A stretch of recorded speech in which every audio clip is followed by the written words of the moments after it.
Before the first sunrise of recorded history, smoke rises from a slow river where families gather at the edge of the world's first cities.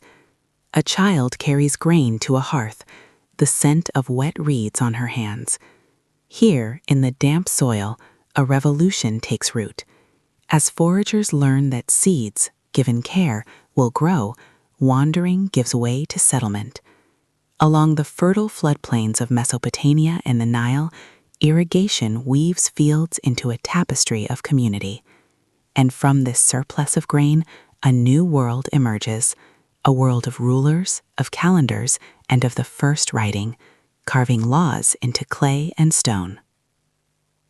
From the baked brick cities of the Indus Valley to the great earthen dams of the Yellow River, humanity learned not only to hold back floods, but to record promises and punishments.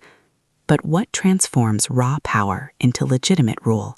The answer was not always forged in iron. New paths of thought began to open.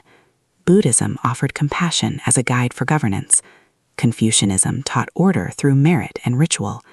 In the hills of the Near East, Judaism refined law and collective memory, while across the Mediterranean, Christianity built communities around a message of hope. Empires learned to tax and to count their people, but their true power now depended on ideas that ordinary people could carry in their hearts. But ideas, like people, must travel.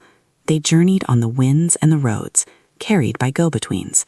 Great caravans traced the Silk Roads, monsoon sailors charted the Indian Ocean, and camel trains crossed the vast Sahara.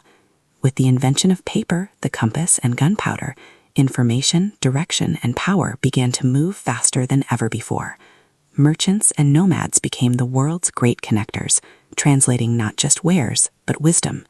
Yet these same routes that carried silk and spices could also carry famine and plague. The networks faltered, but always recovered, adapted, and grew, reminding us that our destinies have long been interconnected.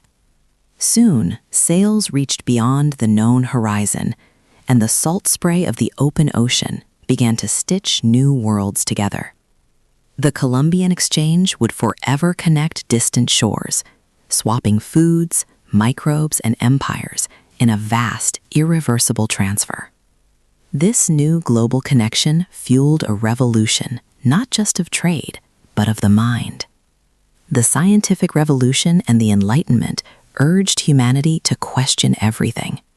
And soon, the shriek of a steam locomotive announced another new era as ideologies raced to name the change.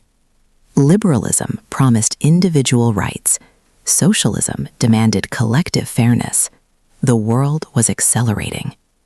This acceleration drove empires to their peak and then to their breaking point.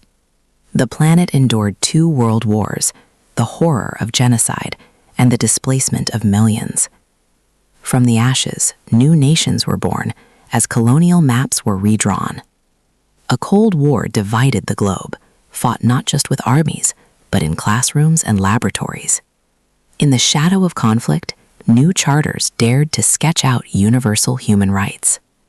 Today, we live within the architecture of those choices. Our global supply chains, our teeming cities, and the screens that connect us are all descendants of this tumultuous past. The debates that shape our lives over climate, disease, and inequality are echoes of that era, a story that began with a handful of grain by the side of a slow-moving river.